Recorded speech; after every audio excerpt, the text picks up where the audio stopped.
Come on down. Welcome to church. Second service. It's time. It's time to come on down, kids. Follow the sound of the bell. It's time for second service.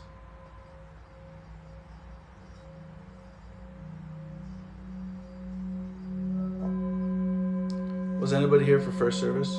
It sucked. It wasn't any good. Oh, designing pools, huh? Are there a lot of pools in Austin? I assume so.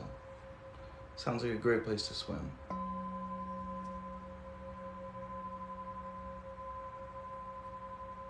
Afternoon. Where are you where it's an afternoon?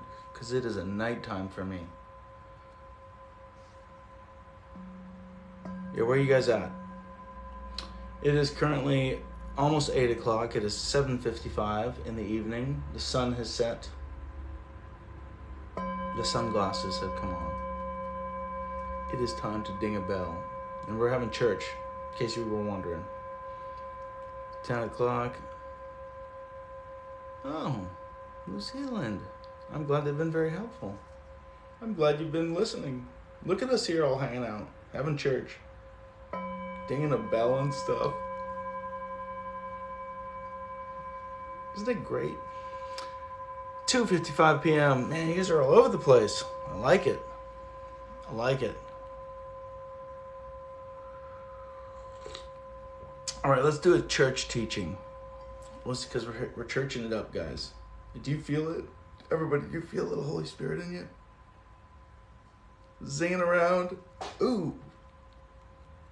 It'll make you tingle. Just take some breaths, big breaths. You'll feel a tingle. But I like that one that's like, perfect love casts out all fear. I can take it out of context. Everything is.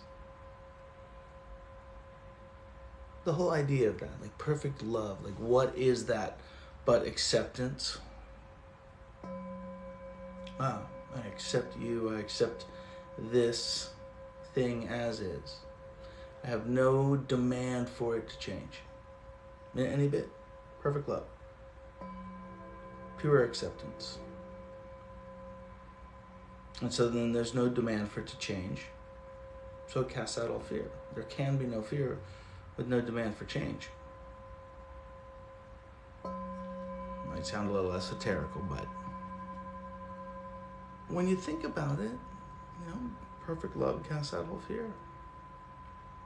How could fear exist within acceptance?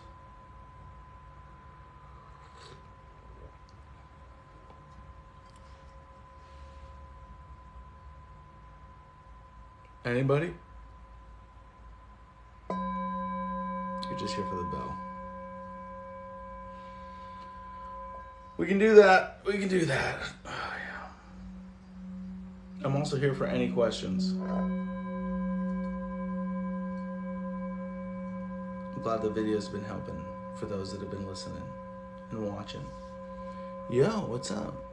Good evening. Got a lot going on right now. I hear that.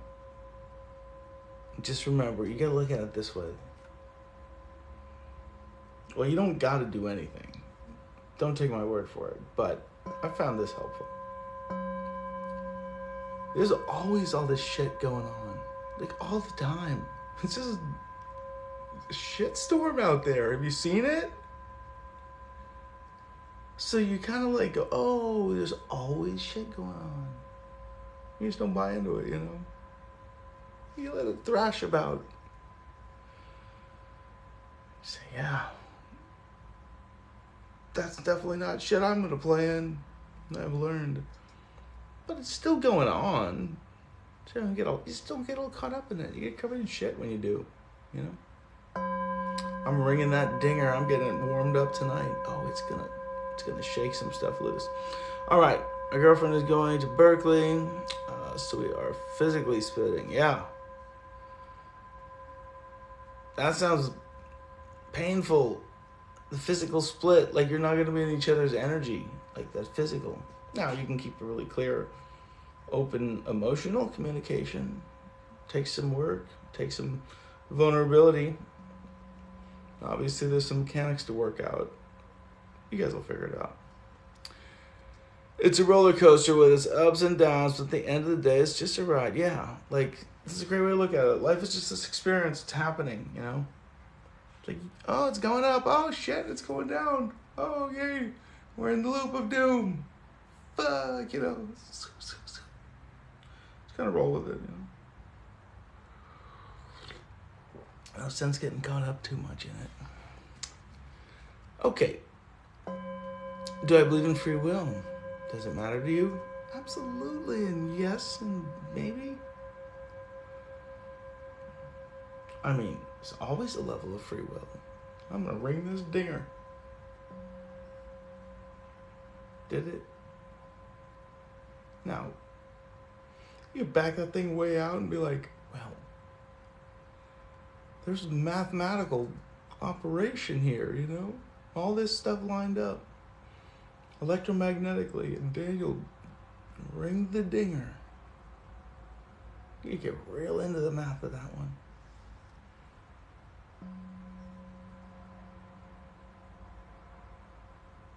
Either way, it always comes right back around to center, and you're just digging a ringer, you know? Okay.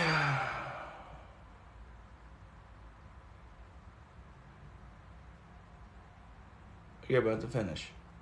Wait, what did you start that I'm looking at? Who was I talking to? I don't even know anymore. My manager, who bartends beside me, is pregnant for the second time. It wasn't easy the first round. That, well, now you know what to expect, you know?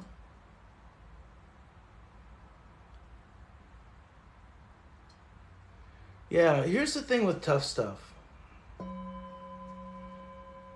There's all kinds of it out there. Oh, there's all kinds of it to deal with. Let me tell you. Oh, man. It's okay. You're going to be fine. Just... It's the whole, like, acknowledging the shit. Oh, here I am in the shit, you know? As soon as you figure out that you're in the shit, you go, wait a minute. I'm going to just stop thrashing about and, like, lower my heart rate. Because all you're going to do is get shit everywhere. And you go, okay, how do I get out of this shit? And you just calmly work your way out. Little thrashing about as possible.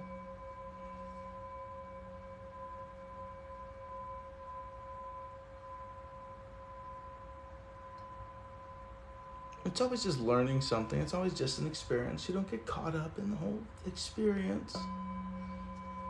You just learn the things you're learning. You experience the things you're experiencing.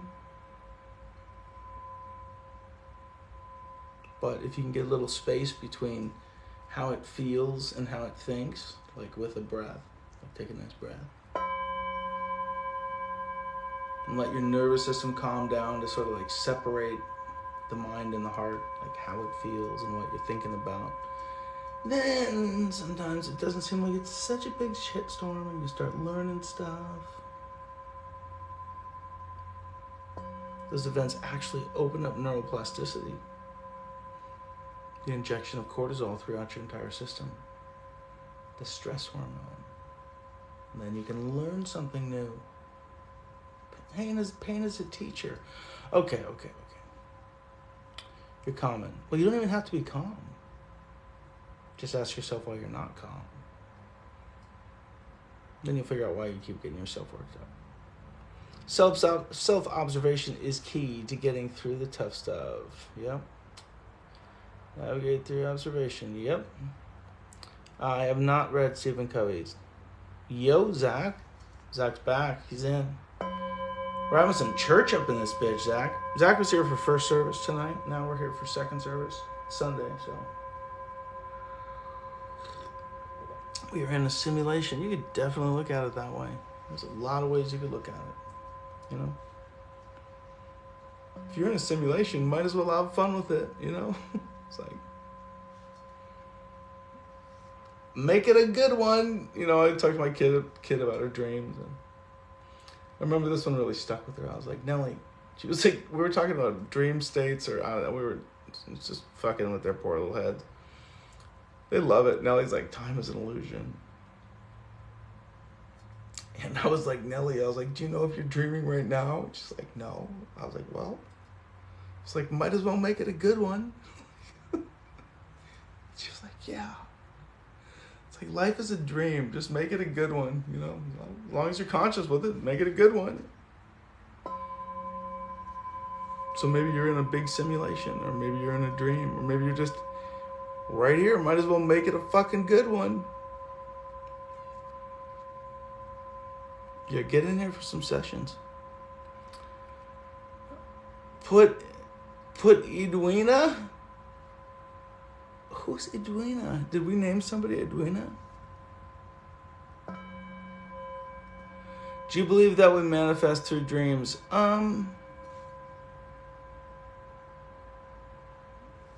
It depends on what we're defining as manifest. I may have a different definition. I look at manifesting as the expectation we put on life to be a certain way. And that's any form of energy, from subconscious genetic programming to create your face the way it looks, you know? That's an energy from something. To our conscious, I'm going to manifest X amount of dollars in my life. So all of those are feelings. So we may have an idea of what we're manifesting. This is my thought of manifestation. But that's like less than 10% of your experience. The rest of it is felt. And in your dream states, you have much more the brain waves activated and things, which are feelings. So you're probably manifesting in your dream states. Hello. Oh, shit. Hang on one second. My Zappa Toscana. What? Zach, dude. Don't burn the food, man. The bowl's out. What's up, Brian? I used to have more control of my dreams as a child. Yeah. Dreams are like some kind of subconscious state.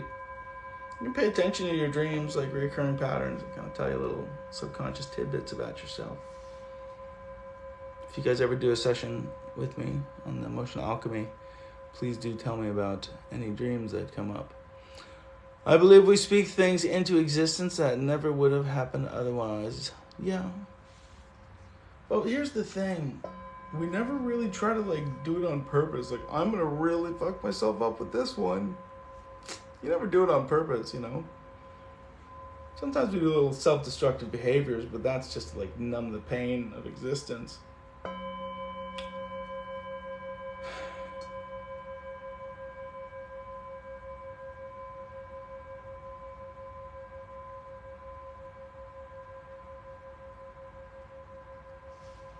So we have all these experiences from childhood on. Like, we have more control almost of that kingdom state, that what Jesus was talking about when he's like, let the little children come unto me. They're more connected with everything. They're more just feeling it. They're just being kids. They're in the kingdom. They're just like in heaven, just doing their thing. Then we get all these wounds and stuff that happen. Life, childhood, that block us from that, just feeling its state, and then everything's like, it's got to be this way, otherwise I'm not safe.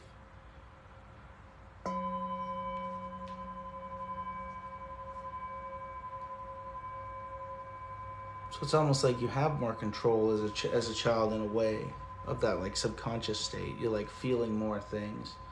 Then we just get scared as we get older. Then we have wounds, you know? Stuff that block us from feeling all the joys of life. Food's good. That's good, Zach. Any advice on bipolar disorder? Had a manic episode today. I messed up Mother's Day. Oh, man. Sorry about that. Yeah. Got some... I've definitely worked with people in that arena. What I have found is... different, and it's all this big range. It's so, I hate calling anything one thing. It's like this big range of feeling. But in those swings from a highly aroused state to a highly depressed state, you know, it's like even though you're still conscious, but your whole system feels shut down, or your whole system feels worked up. Um, it's almost like your nervous system is running away from itself. Something triggers you into an old memory feeling. And then your nervous system, because it feels that way, like in your moment, your nervous system can zing you out into like anxiety land, into future land, into manic. Everything's building outwards into this like future dreamland. And it like scares you back and forth out of whatever the pain of the moment is. So I've definitely seen people be able to come back into a little bit more center and not have those energies feel so scary that they feel on these outskirts of being in a centered moment. But when you know you're in those states, try to ground yourself as deeply as you can into the moment, which is something like a bowl is nice. It's like, oh, here's something real simple. This is where I am. A breath is nice. I am just taking a breath. This is where I feel myself in my body. I'm not like running out of the experience. And the more centered you can be like that, the easier it is to manage those feelings that zing out all over the place. You know the feels. Hey, physical and emotional injuries heal similar. Yep. Can you bake this bowl? Yeah, it'll do a little bit of a hummy dummer. Here's a hummy dummer. Zach, we're talking about all the wounds, religious wounds. Where do you get your Tibetan bowl? We don't shout around the bowl. I bought this one from the guy at the farmer's market that also sold acid out of a van. He told me it was a moon bowl. Made under a moon, right? See that thing? It's a moon bowl. I figured it was probably the same exact like child labor camp in Vietnam that made the other ones too, but it had that stamp, so I was like, ooh, maybe it was made under a moon. So I bought this one. I don't know, I haven't seen that guy around. He was just mobbing the local farmer's market for a few weeks when everything was all whacked out with COVID because he wasn't on his normal festival route. He's probably in Arizona. Look in Arizona for a guy named Zach. You can get a bowl. You can probably just buy them. They're all over the internet. Do you think shit balls? Don't cup the bottom so much. Damn. Sorry. There. Is that a richer, fuller experience for you? Do you think I use skateboarding as a coping mechanism or is it simply a hobby? Well, it depends on how you use it as a coping mechanism. You should have bought some acid too. Who says I didn't? That was the moon bowl of ice. We've seen that one. Possible. This is a bowl of peace. Zach has named this the bowl of peace. This guy told me it was a heart space bowl. It's not. I checked it on the spectrum analyzer. It is firmly down in the solar plexus.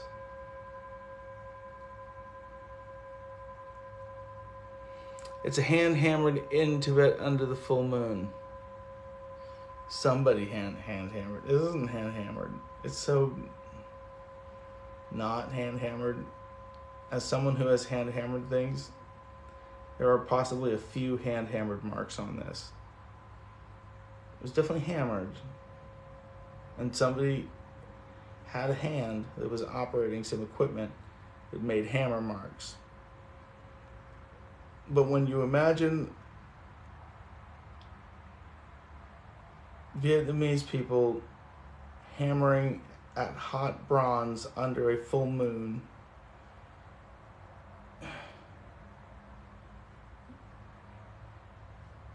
and then being sold by the man in the van at the farmer's market for $45 or something, I'm like, did it really?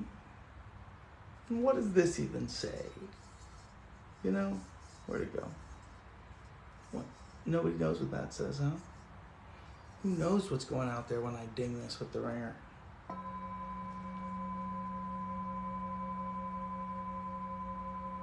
These things are serious. You can probably get them on Amazon. Probably way cheaper than the farmer's market or the crystal rock stores. Or just go to any hippie festival. You find Zach in a band. Okay.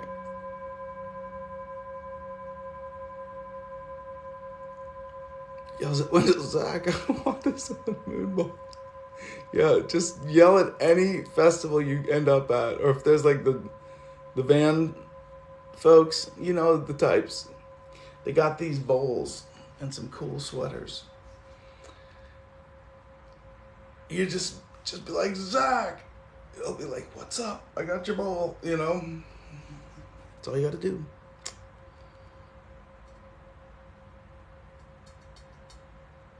You could try to make one. Oh man, that sounds horrible. I've done a little bit of blacksmithing in my life, and it's just this is a lot of pounding. What they do with these guys usually is have a master mold that fits in here, and this is a single plate, and then they run around and they form it over the thing, which then they probably take a few whacks out of on the inside with something to make it look hand hammered.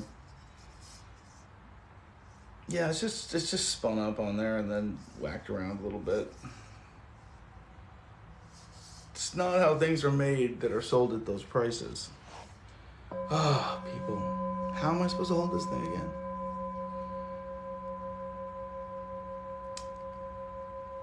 I'm glad you're baked as fucked and watching. It's where you need to be in church.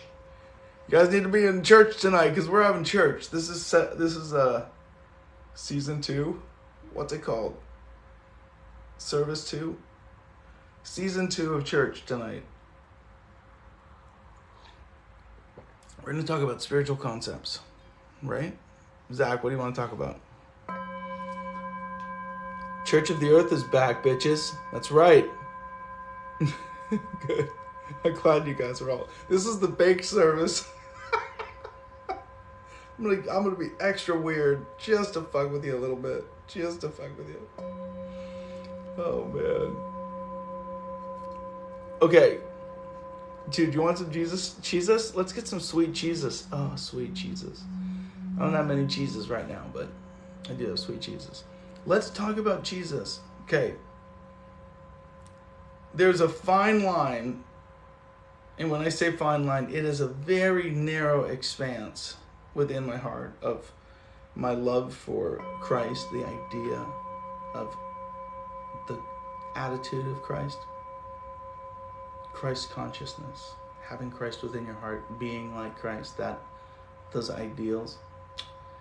And actually what the fuck happened, because I mean, there's other evidences. But when it comes to J-Dog, the idea of things he was about, I'm like, yeah, I can get behind that. Yeah, I like that too, you know? So,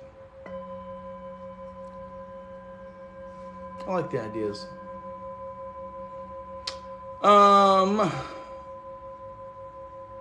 There. That was pretty churchy of me to talk about Jesus like that. I did go by Yogananda's house today. I took my mom, my little 82-year-old mother, or maybe she's 83, 82. Don't tell her I told. Ooh. Don't tell her I told you. She will be so upset. She wants to be like 60 forever. It's like, Mom, I'm going to take your driver's license away. You know the feelings? You know what I'm talking about. So I threw her on the back of the e-bike, and she was like, I don't know. Of course she doesn't want to break a hip, but I'm like, Mom, don't thrash about, and we're not going to break a hip. So I get her on the e-bike, right? So we go for a rip around the Encinitas, got her with a little helmet on, took her to the meditation gardens. It was a great little Mother's Day. We had some fish tacos. We rode through the daisies. I'm glad her little back didn't go out. Got a little bumpy every now and then, but she held on. Oh yeah, she's got a mullet. What's up, Steven? She's got a straight mullet. My mom's got a mole, like it is hard mullet. I'm like, they did it to her. She had a mullet back in the 80s, and her lady gave her a mullet. It's just this hard, like, square. It's amazing. Like, it was so good. She had her pick out, and it's kind of a joke of mine, where she'll literally just start brushing my hair and be like, it just needs it's a little life in it or something, you know. It's like, thanks, Mom. Thanks, I'm almost a man, you know, like, God damn it. So there's nothing you can do, you know. There's no stopping them. I put all my boundaries up. Doesn't fucking matter. She's gonna brush my hair. Just let her live her life, you know. What am I gonna do? It's like, got a nice hair brushing out of it. Just give into it.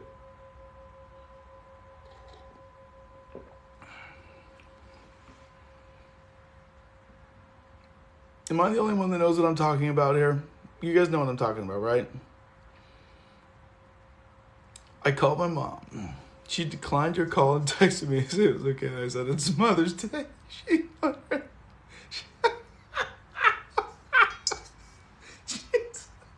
She's like, fuck you. Why are you calling me? I'm living my life. Like, Mom, it's Mother's Day. Give me a break here. Oh my gosh. Moms. Here's the thing with being a parent, right? Now, I've done it. I have 2 sex trophies. They're actually amazing individuals, and I love them dearly. But as you're figuring out how to be a parent, well, as you're having kids that are dependent on you, you're also figuring out what the fuck you're trying to do, you know? You have no idea what you're doing. They give you books and stuff. You read them, you know, you can read the books even. And you just gotta figure it out, you know? You just gotta figure it out for yourself. There is not a way to do it. And so some of our parents were, you know, had room for improvement. Trust me, I see this in the therapy people every day. We're working on healing parent wounds. Come on down if you need some work with emotional alchemy. But, man, it's like at the same time, it's like, I don't know any parents that aren't really trying their best, like at the deepest level. Some of them only have the tiniest little bit to give. And it's like kind of shit compared to the spectrum, but it's like they're really trying their best, you know. So give the parents a little bit of a break. Set healthy boundaries. But sometimes they're just going to pull the hairbrush out and pick your hair because they're fucking 82, so what are you going to do, huh? It's like, happy Mother's Day, Mom. You get to brush my hair before we put helmets on and ride an e-bike.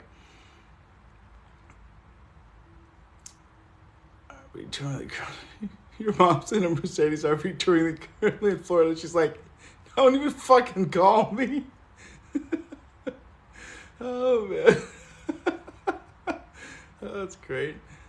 I sent my mom your whole thing on the Bible. Thank you. Oh, great. It's like, happy Mother's Day. Look at this crazy son of a bitch. Whew.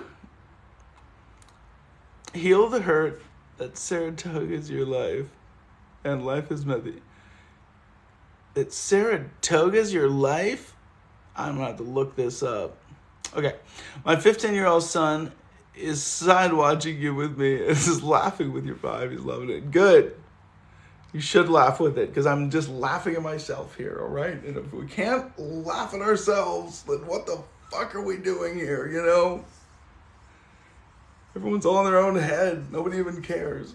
The second you do something moderately interesting, everyone's like, oh, wow, sunglasses. We're fucking animals. It's ridiculous. Okay.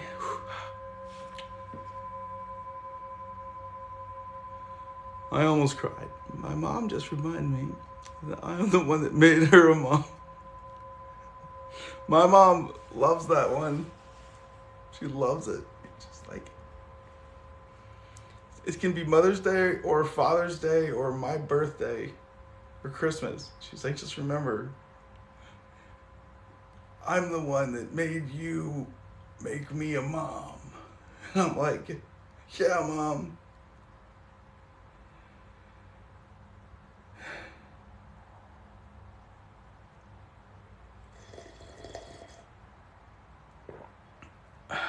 You know?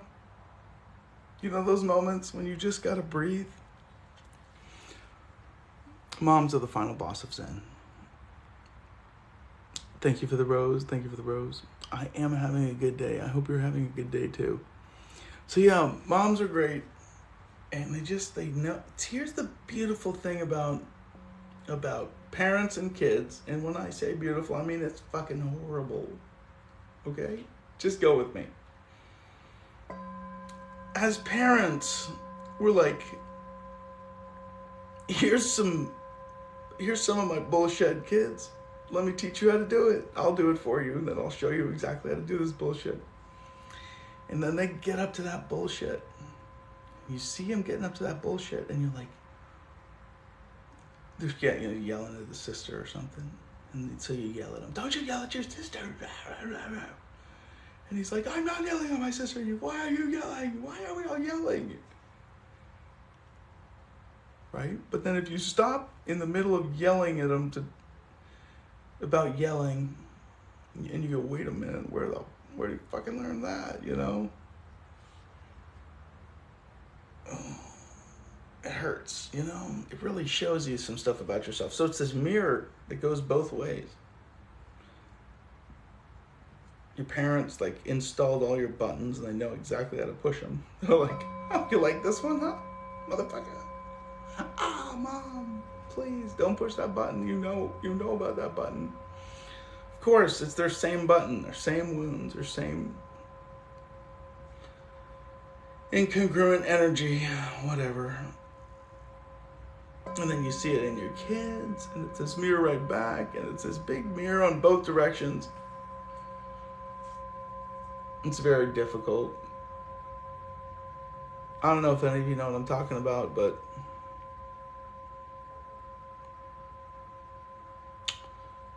put you in this world, I can take you out. Do parents get crazy? And I'm speaking of as a parent, right? You get the craziest feelings, you know? Like this weird, this is the one that this gets me. In the work that I do with clients, with emotional alchemy stuff, we are constantly unpacking the wounds of parents, the things that have happened in childhood that like teach you to feel a way about yourself. And despite that, in every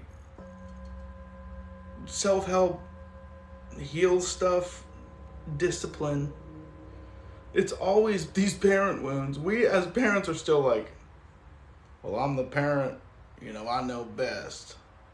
Parents. It's like, what the fuck?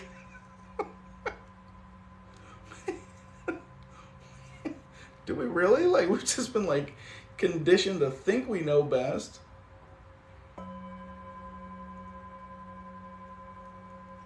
I don't know. I've told my kids specifically, I'm like, listen, guys, do not believe your parents. I know, it sounds weird, right? But it's like, don't believe us. Like, we're trying to figure this out too. So if it doesn't feel right for you, even if we're like, you gotta believe this, I'm like, don't do it. Like, you have to know what's right for you. I'm like, don't believe your parents. Like, okay, Dad.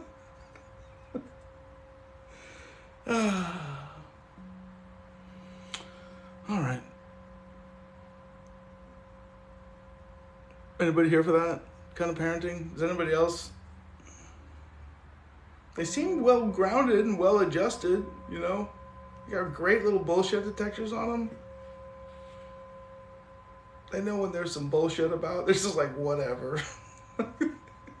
They can smell it coming a mile away. Just like, shrug it off.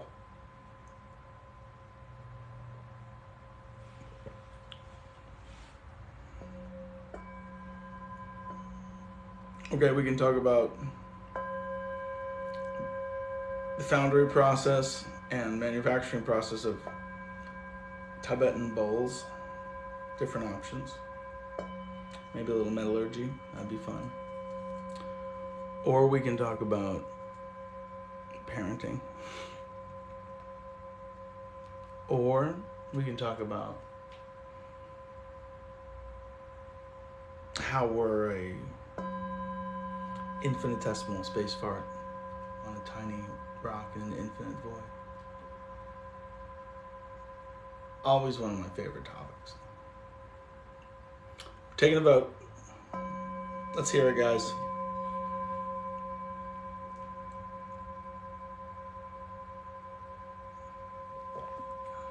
What were the options again? Oh, shit. Oh, the manufacturing process of Tibetan bowls. Potential manufacturing processes. Most of everything is nothing. Yeah. Right? This void. Okay, I like this. I like where your head's at, guys. I like where your head's at. Let's think about the nothingness for a minute.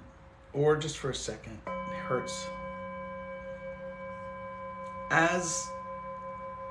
If you just kind of backed you up a little bit to the cellular level, you'd find the cells.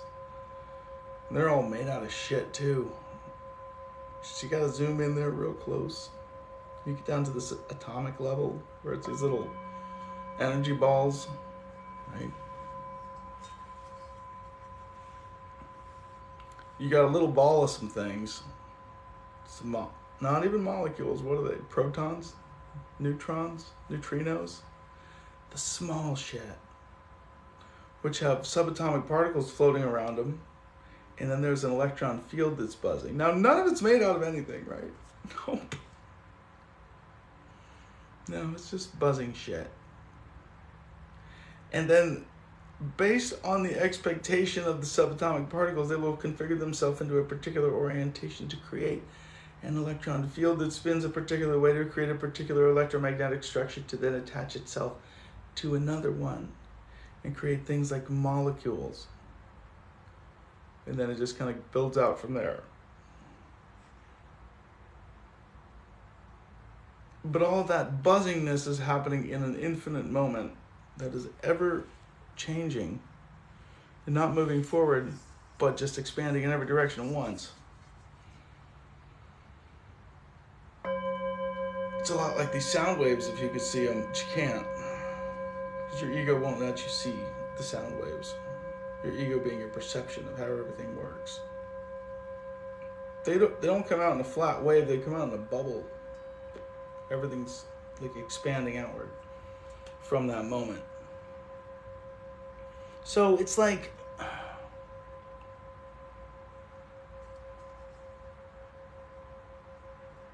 you can think of it like that and just really fuck your brain up a little bit. But it's good. It's good to like take it out there and be like, wait a minute, what is this? Because then you realize, oh, I am just this little space fart. Like this little like blip of consciousness. And I'm taking everything so damn serious. Like, what am I doing with my life, you know? Like, cool it down a little bit. I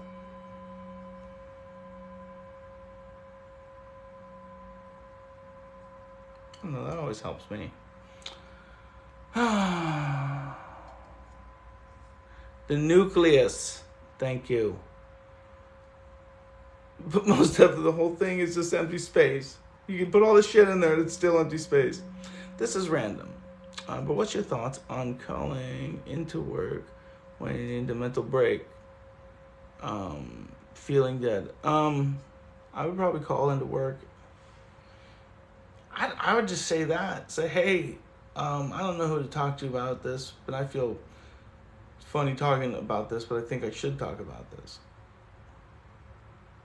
I'm feeling a little mentally exhausted, a little dead inside, and I want to make sure I'm taking care of my mental health. Shoot them real straight, you know? And they, if it's a reasonable HR department, is going to be like, we would like to help you take care of that. You know? Honesty is the best policy. And if they're being dicks about it, then, I mean, like, yeah, you don't want to hang out there. Just be like, all right, enjoy.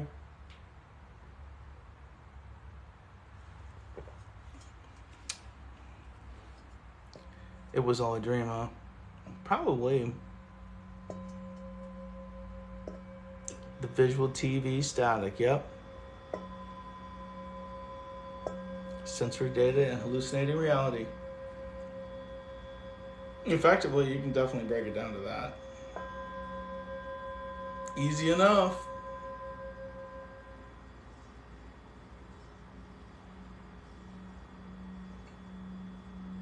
But that just never pays the bills. Like, it just never does. Ever. So it's like there's more to the exercise. There's more energies moving around.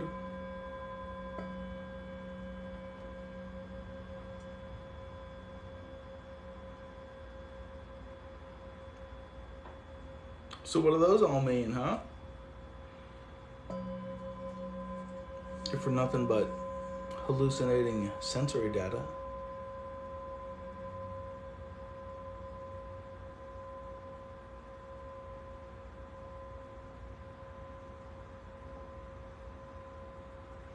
I always like to try to kind of plug it into whatever this experience is. It's like, as near as I can tell, all that stuff is just feelings. Like the literal feelings of our body. It's like, oh, I don't know, we can kind of tap in on those things. It's like, oh, I have actual like sensations. I'm not just experiencing gas. Like, I'm feeling actual feelings in my body. And so we have all this sensory processing that is creating some sort of visualization. But we're still just feeling it on a very human level, having our anxiety or our crippling depression or anything in between, or multiple ranges of all of it.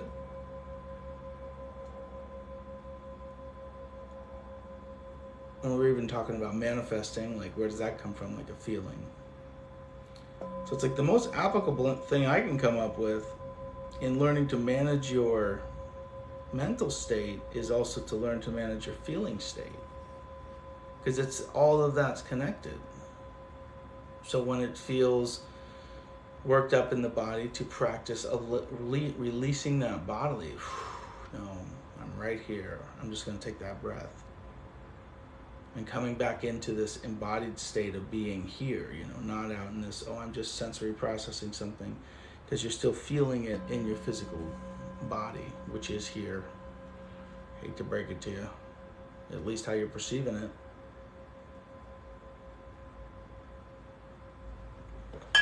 And until you can quantum tunnel into a beam of light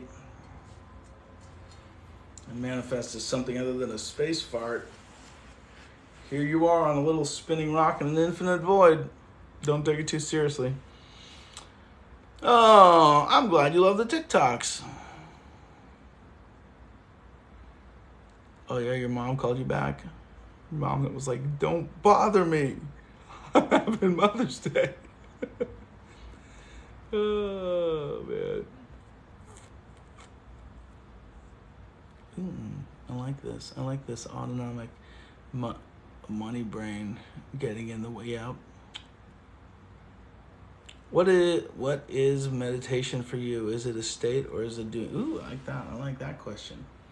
When I am meditating, I am in a state of acceptance and release into a point of very focused moment. So as a thought comes, as a feeling comes, yeah, I acknowledge this. This is not who I am as a person. To a state of being, of releasing that.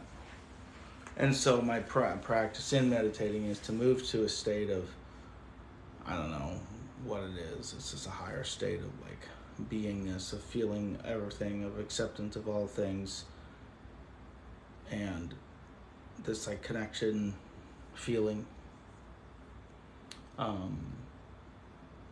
And it's somewhere in between that. So it's just a release through acceptance. Oh, I realize I am thinking this thought. I realize I am feeling this feeling. I accept that, of course. I release. So, I don't know. That's what my meditation practice looks like. I know there's a lot of other ways to visualize yourself in and out of things. But I just sort of take it and go. What should you do when you want to call into work because your boss is scary, bully, narcissist? Oh. Well, depends on the work. If he's that person and he's the only person that's going to answer to being that person, that can be problematic. But if it has an HR department, I mean, good luck, depending on the work. What's up and how am I? I am doing excellent. I myself taught, yes. Very much so. There are different kinds of meditation, mindfulness, transcendent, yes. I'm well aware of many, many different options. I just intentionally stay away from all things while kind of observing them. Like, I'm gonna do my own way. Have you ever tried any type of specific breath work? Yeah, I dig them. I really like Wim Hof. There's actually a studio called Breathe Degrees up in Carlsbad that the lovely Sarah and I have gone to many a time. And you do a Wim Hof style class, and you jump in a cold plunge afterwards, and you jump in a sauna. You jump in a hot tub and then a sauna, and it's great. And it's like this super rad place. Anyway, they do Wim Hof style. I have a friend, Lindsay Trubia from Peak Flow, who is a level 3 Wim Hof instructor and is awesome. Is trained with Wim Hof, running around in the, Colorado Rockies and not wearing much. They're ridiculous, but doing all that stuff is pretty cool. Have I ever had a bad trip? Yeah, absolutely. I mean,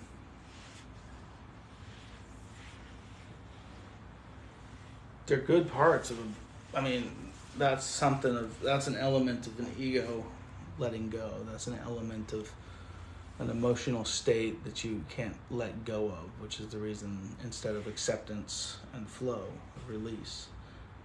I accept this, release.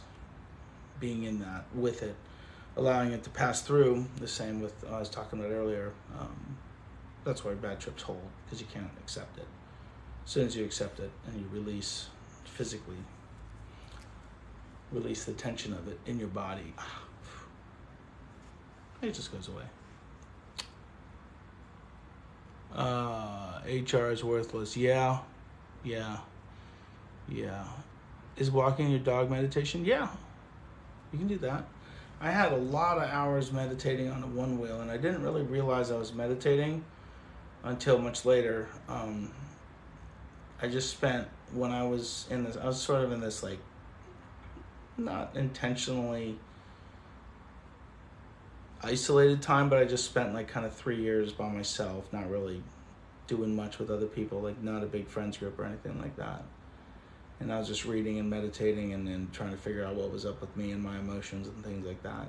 And I was riding a one wheel, and I just rode that thing so much. Oh man, I was just riding it like 20 miles a day. And you're kind of cruising along on that thing, and you have to really stay in the moment with that thing. Otherwise you're just eating shit in traffic, and that's just not good. And so I learned to just stay really like embodied, like in the moment, just like right with the thing, so I wouldn't crash. And I realized later it was like this really deep meditative practice of like just keeping my body like just right in the moment with that. It's keeping in parasympathetic to stay in that relaxed state to be able to ride it around without crashing. So it's like you can do things like walking a dog. You can do something that's like repetitive, that's this mind sorting space where stuff comes through and like passes through that active mind. So yeah, that's good meditation. You don't have to like, get some fancy posture and do some fancy thing to meditate. That's the whole thing. I mean, that's why I like smashing, like here to smash some dogmas, kids. I love it.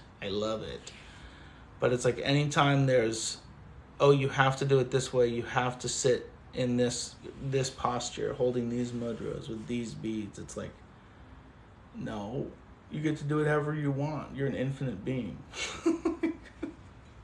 Like, fuck right off, do it your own way. But there's a lot of ways to go into things. You just don't have to get stuck in any of them. Have I ever tried the gateway experiment? I have not. I do Oingo Boingo breath work. Akatanangas. What is this? Stops the blood flow to the left amygdala. Ooh. I like the way you're talking. And they were tripping. There were some odd connections made. And she asked him if I told her maybe because it's a love trip. So scary. Love spells, anyone? Zach's just here for the love spells, dude. He just wants the love spells. I'm all caught up in these comments. We could do a love spell, but you guys, I had a disaster the other night. An absolute disaster. My little spell thing, my little blue square thing, leapt to its death. Right off the shelf. I think I yanked something out and it was, you know how it goes.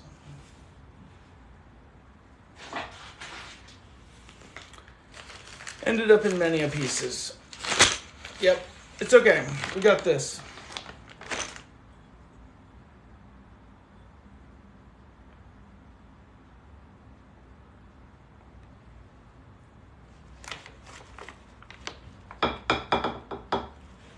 There's a lot of dirt in there that I didn't remember being there.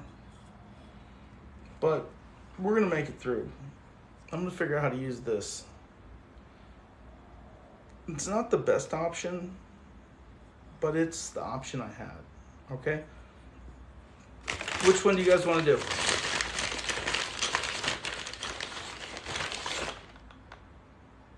Option A.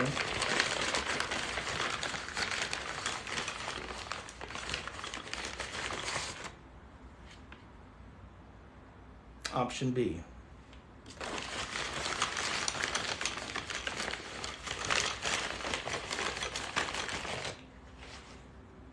Option C.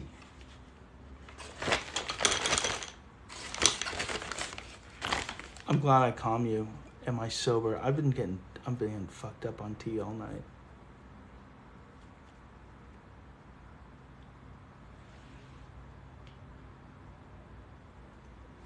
I'm all sad it's out now. B. Okay. Anybody else cool with B? I'm good with it.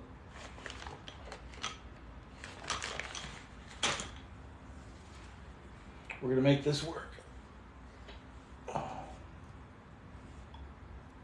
this one's a little bent. B for bent. What happened? Yep, definitely just burned some styrofoam from some fake potting soil that was in here. This is gonna work, guys. And it's gonna be cute. It's gotta be straight though. You know the rules. Damn it.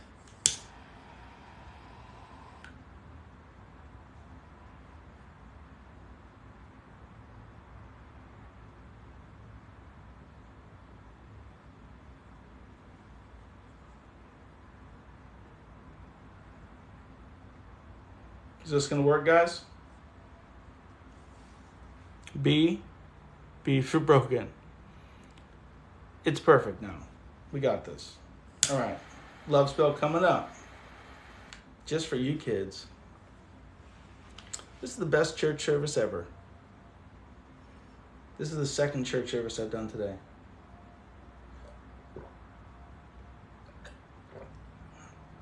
I'm only calling it a church service because it's on a Sunday and I think it's funny. Listen,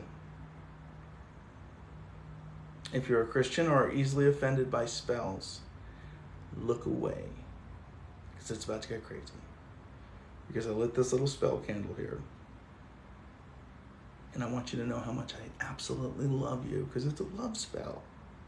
That from the bottom of my heart, I fully accept you, who you are, and I love you dearly. And you can't do anything about it. And even if you can't really feel it in yourself, even if it feels like, no, that motherfucker's lying, know that it's weaseling its way in there and warming that up a little bit.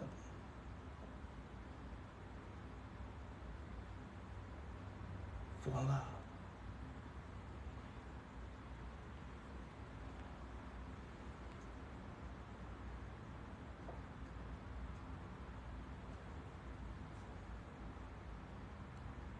There ain't no fucking with the love spell.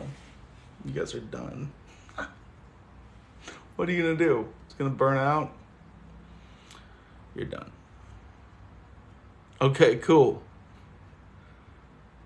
Good. You guys feeling it? Good. Good. Good. Thanks for making us do a love spell, Zach. I have been I started doing it because some of these lives have been so ridiculous. I'm like, man, I really gotta save this. I don't want to watch it all, but I'm gonna save it. So I started uploading them to YouTube. I'm still like a month behind. It takes a long time to download them and then upload them, and it's like, it's killing me. But it must be done. It must be done. So if you guys want to watch old TikToks or something particularly ridiculous happened in the last like 3 months, then you want to slog through hours of idiocy, they're on YouTube. And you can find them using the profile links if you go to my profile. You could actually find them right now, and this is still running in the background. Oh my gosh. I think I've recorded like 2 podcast episodes that I haven't posted up.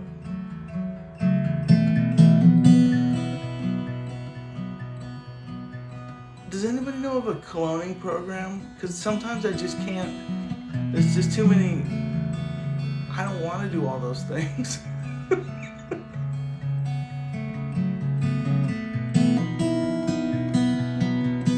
You know?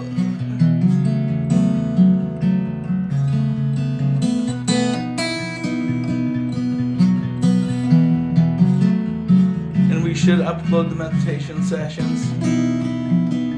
Okay, if somebody goes through all those lives and watches those in the background while you're working or something like that, if we can timestamp the good things and put it in the profile, I am not going to do all that work though. That's the thing. I can't do it. It's too much. There's literally hours of us ranting about live stuff.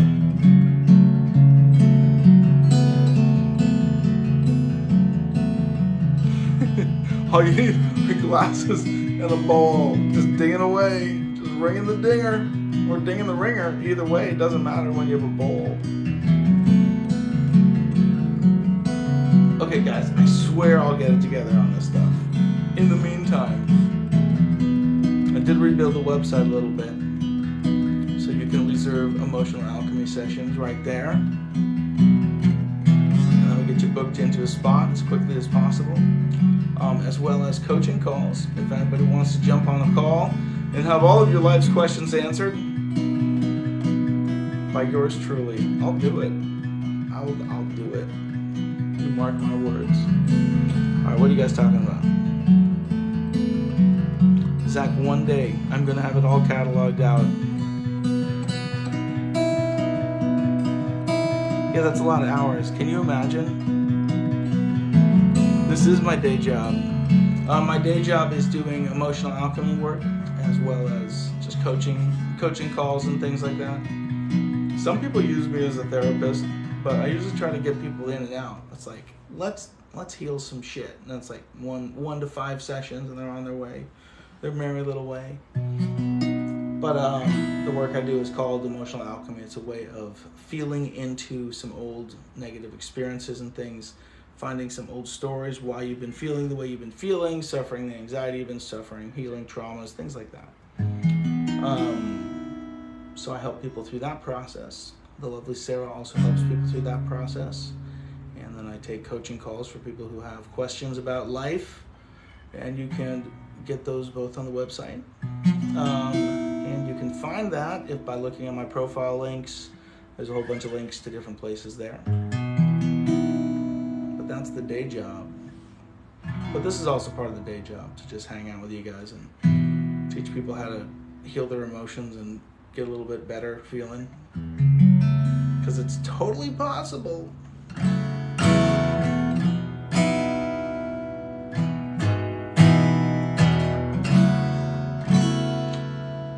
Let's see, we are doing church. We're doing church. What's a What's a good church topic? Tea? The Daniel still needs more tea? I need a tea making robot.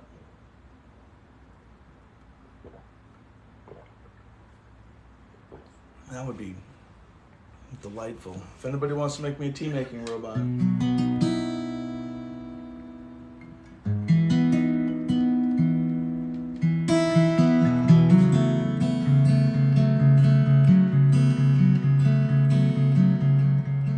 You guys still hanging? No questions tonight, huh?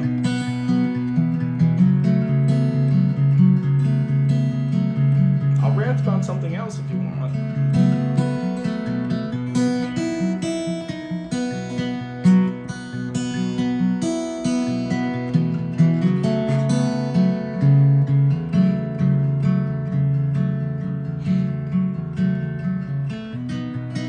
Took my mom to the self-realization gardens or the self-realization fellowship and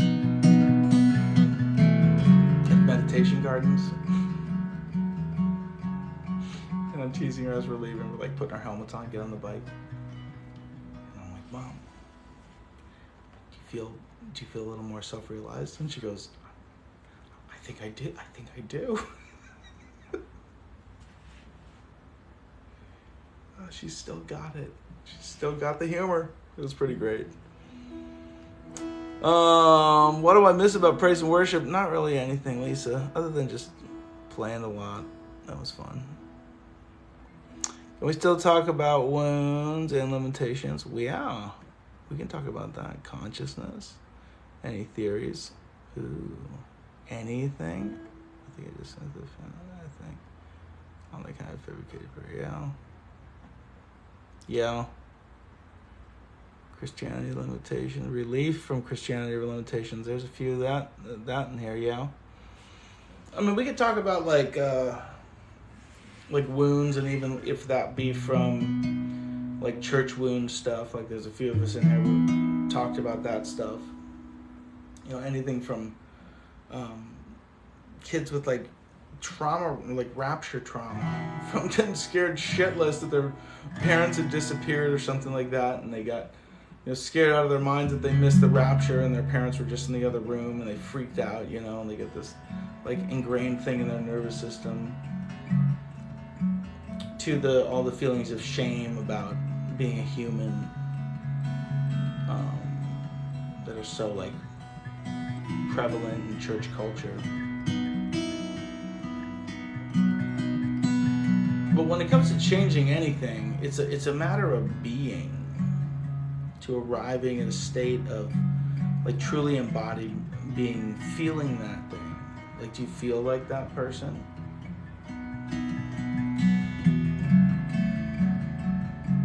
So you just use the pain of the traumas and the discomfort of it to like look in the space that you're still holding on to, that like the painful space that you haven't let go of. And you always find the spot that you're holding on to, because that's the spot that hurts, So whatever the concept is, it's got to be this way for me to be okay.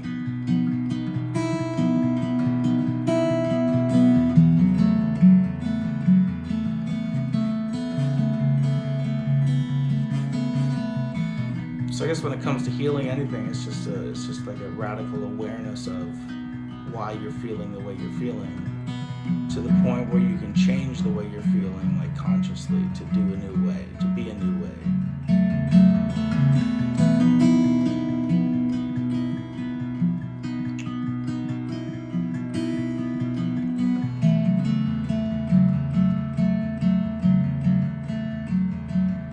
Yeah, Lisa, that is tough.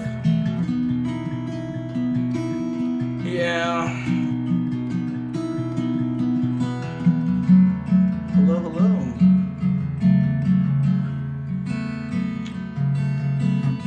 How have I changed myself? I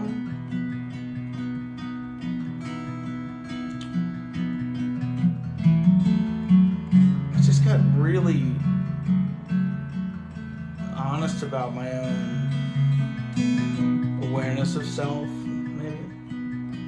how I did it, I just meditated a lot and thought about stuff a lot. I read a bunch of stuff. I spent like 3 years kind of in, not isolation. I had like a couple girlfriends and like a couple like small circles of friends based on that, but that's about it, you know. But it was just like me sort of like figuring out my shit.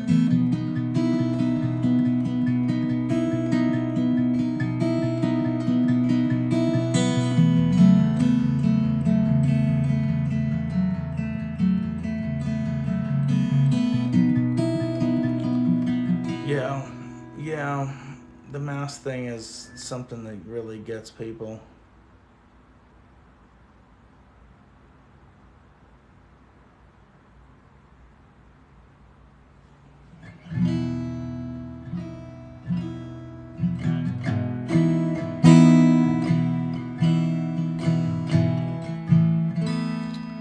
The Janawa Yoga. I don't know this one. But it is the path of knowledge, so I assume it's of devout study. I don't think it's odd to mourn someone who's alive, Lisa, in that sense, like where you like, I've lost my parent, even though they're still there. It's when like truth is revealed, it's always painful, especially in a negative sense. Because it's a change, it's a complete change. It's an ego death of the original concept. Oh, I thought it was like this. Oh, here's the truth of it. And I was like, fuck. That's different. That's different than I thought. That's different than I felt. So it's like all of a sudden you feel different. You're like, oh, this mother I had doesn't exist. And I want to have a mother to miss. So it's almost like, yes, she's there. But the idea that I originally held is like, ugh. So to mourn the original idea and to be sad for that, it's like, that seems pretty human.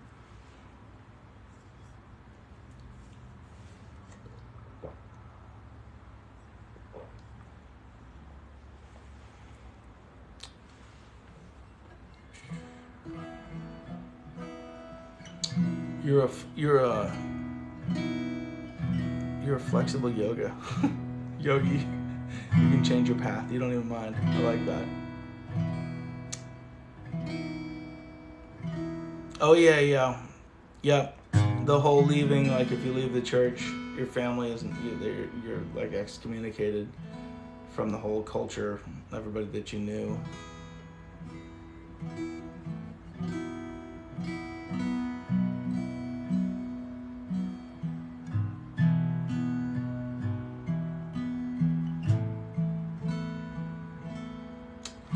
How do we handle regret?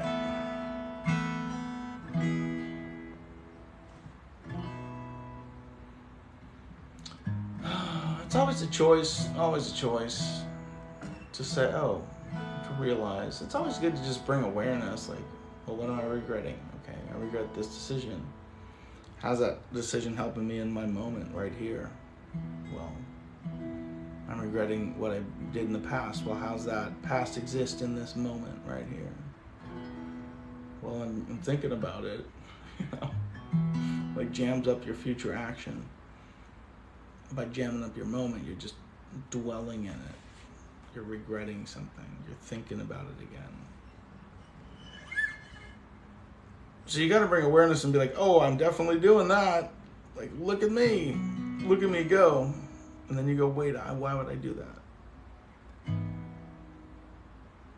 you go, okay, I'm going to stop doing that. Unless you want to keep doing it. But create awareness around the fact that you're doing it. You regret nothing, that tattoo. We are attached to ideas, not things, because this is all a dream. Yeah, that is definitely a way to look at it. What else were we talking about here? Oh yeah, how do we handle regrets? That's the same way you like handle anger or fear about something. You're like, I'm gonna give this up. I'm tired of doing this. And you work it out. But you just gotta start you gotta decide, like, I'm gonna do this thing. or I'm not going to do this behavior anymore. Like, I'm going to change the person that I am. I'm going to change my way of being. No regrets. Not even one. So when it comes to regrets, or when it comes to fear, when it comes to bitterness with anything, it's like you just have to be like, okay, I'm the one holding on to these regrets. I'm the one that's not allowing myself to be in the moment, which is creating my future by living in the past.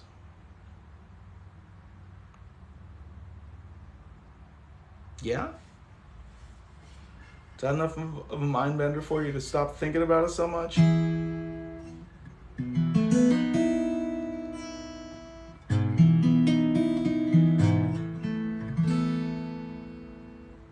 Sometimes we hold ourselves in old patterns of being because it's just scary to become somebody new. And we make excuses for why we continue to be that certain way, because it's just scary to change, become a new person, because it changes a lot of your ways of being all around, you know. It's like you have to like mourn that thing that you used to appreciate. It's like, oh, I'm not into that anymore.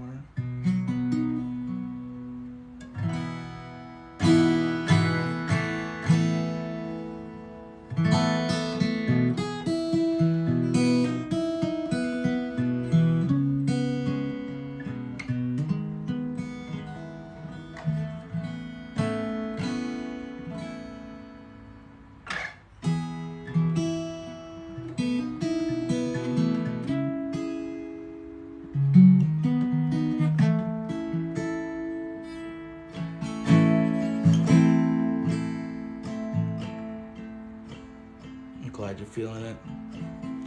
What if you don't like the new person you become and the new life you have, for example, life after an accident? Yeah, okay. I mean,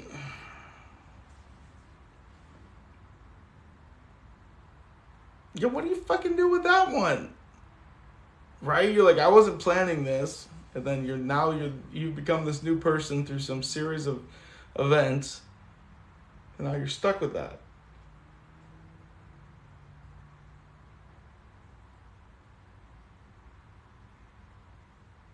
Nearest I can tell, and as heartless as it may sound, it's kind of like a bad trip. If you surrender to the fact that there you are, in this moment, it goes away and it's no longer a bad trip. But if we can surrender in moments like that to what is and not reach for what was or what we thought was going to be, then we have a handle on that moment again.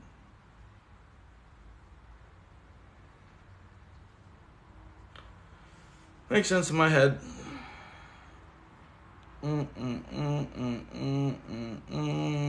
You lost on that one. Hey, what's up, brother? Good to see you. Yeah, I think it's a surrender thing. Yeah, being a new you is hard. How can music help us through life? Well, sometimes you want to have a good cry, and sometimes you want to get a little thrashy, you know. Sometimes you want to dance.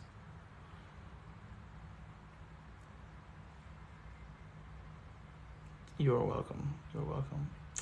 Started meditating again because my mind wakes me up thinking I was stuck in 2010. Yeah, I think that's a good plan to meditate.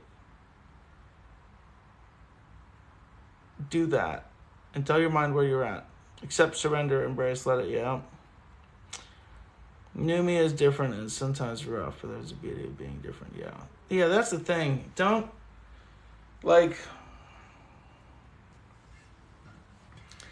hate on it when it's shifting around a little bit. Like anytime you've ever intentionally tried to work out, like if you're one of those people that's like, I'm going to go lift a heavy object, like what are you doing? You're like breaking up old muscle groups and causing new ones to grow.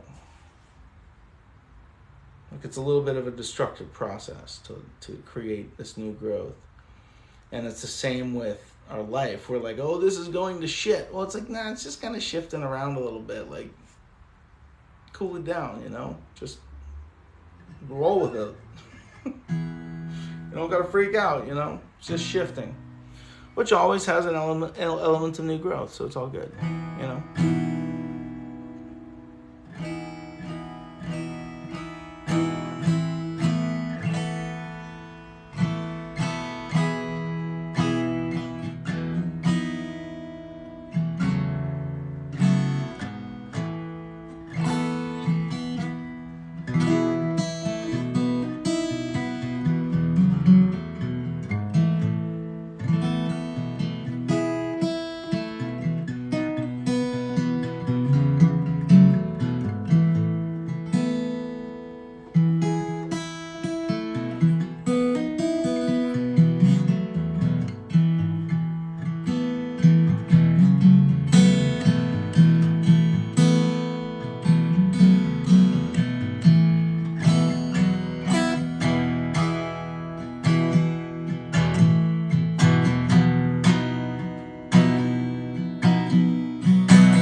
A Nickelback song.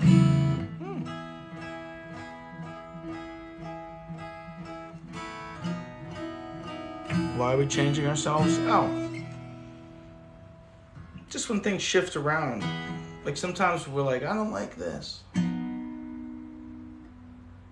Just be open to like what the growth is, you know? I think we got talking about that, if we're still on the same subject. About, you know, having like something that was like, I didn't choose it to be this way, and then here it is, you know, just like bam, just nails you. What do you do with that?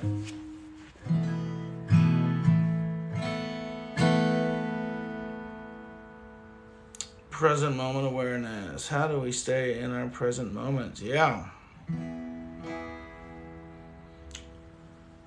That's the practice, isn't it? Because we get stuck in our heads, running out there and thinking about some bullshit that has nothing to do with what we are in the moment. Getting ourselves into these like anxiety loops and depression loops. So it's good to you gotta start the habit. It's like with anything. You gotta stop doing what you're doing and start doing something new. So it's kind of like you decide, okay, I'm going to be more present with my moment. So I'm going to start my day, and not to give any religion about it, but just like simply, like scientifically speaking, wake up and meditate, get your brain sorted, get your nervous system sorted for the day. Be able to feel the day a little bit. Don't start looking at your phone right away. Simple stuff like that. And then get yourself centered to be like, I'm going to mindfully eat this food. And then by the time you find yourself worked up at one point of the day, you're like, oh, I'm not being mindful about shit. I'm going to be mindful now. I'm mindful that I'm being not mindful about anything. Like, where am I? And then just get mindful. Don't judge yourself for falling off track and being what you've been trained to do, and then get back in your moment. Be mindful. Oh, look at me. I'm walking down the hall. Taking steps. You'll find yourself drifting out of that. And you just kind of train yourself to get back in that moment.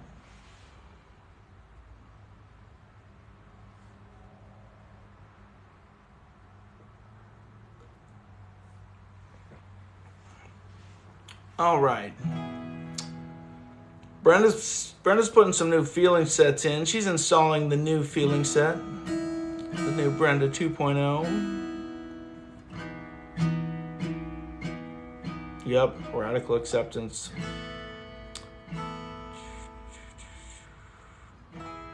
Realization, thoughts happen and not entertain them. Yep. Yeah, to be aware that you are not the thought, but the thinker of the thought. You are not the feeling, but you are the feeler of the feeling. You are simply having an experience. It doesn't have to be you. You don't have to be caught in the experience.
Becky Joy's in here.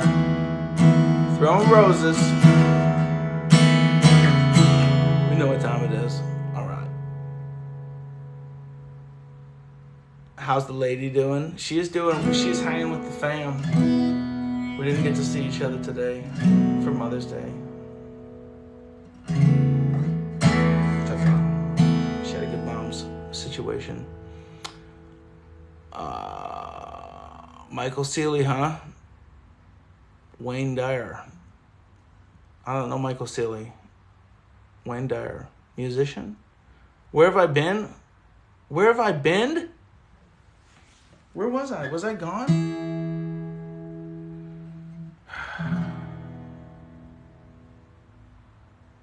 Maybe I didn't do many. I didn't do many lives last week, did I?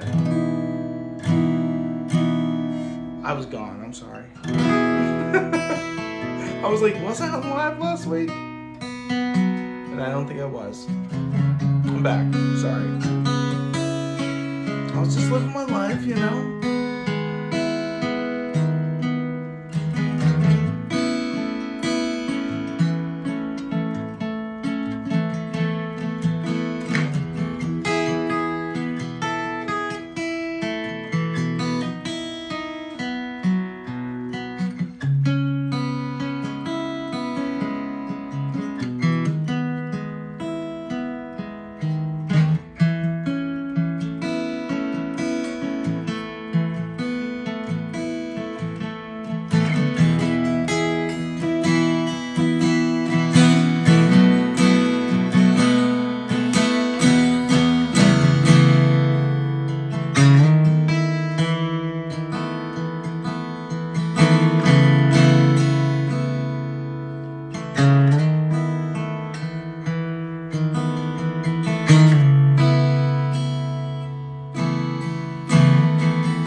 That's right, guys. I was just trying to live. I just didn't even realize I missed so many lives. Now that I think back, I did miss some lives. I'm sorry. I'll never do it again. Unless, of course, I do it again sometime. Then it's highly likely I'll do it. Almost guaranteed.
How common is the human experience, and how linked are we to each other?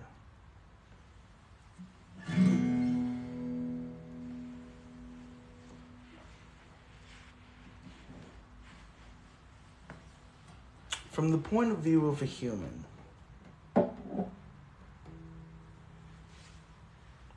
the human view would seem very common with human experience, because you would just be looking for the human experience. You wouldn't be looking for the cell experience.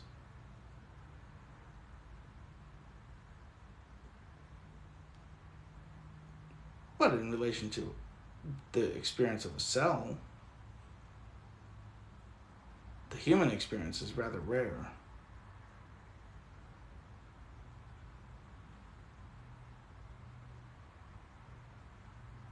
And we're all quite linked to each other because we all are viewing the human experience through our own lens, making everybody some sort of perception of our own, making them us in some way. All seems pretty interconnected to me. Taylor Guitars is in the house. My faves, dinner and music. Oh, encourage your viewers to share your live. Invite more friends. I don't know if I want to do that. I want to go to bed. So share this live, motherfuckers. I'm going to bed. Oh, man.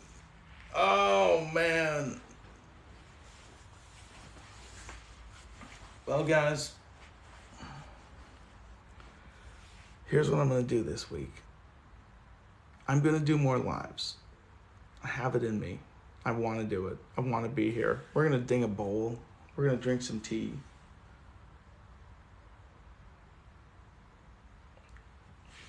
We'll probably have some more love spells in a little skull.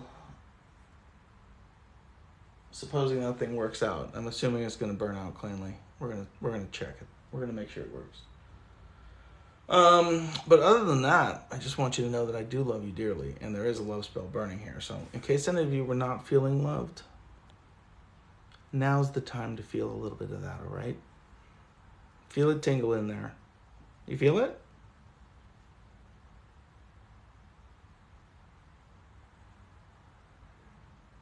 I know you are. All right. Oh, man. What do you guys got? Okay, yeah, you got the tingles. Good. We should name the candle holder. Zach, you already named the bowl of peace, okay? Don't get carried away. But I'm going to let you think about that.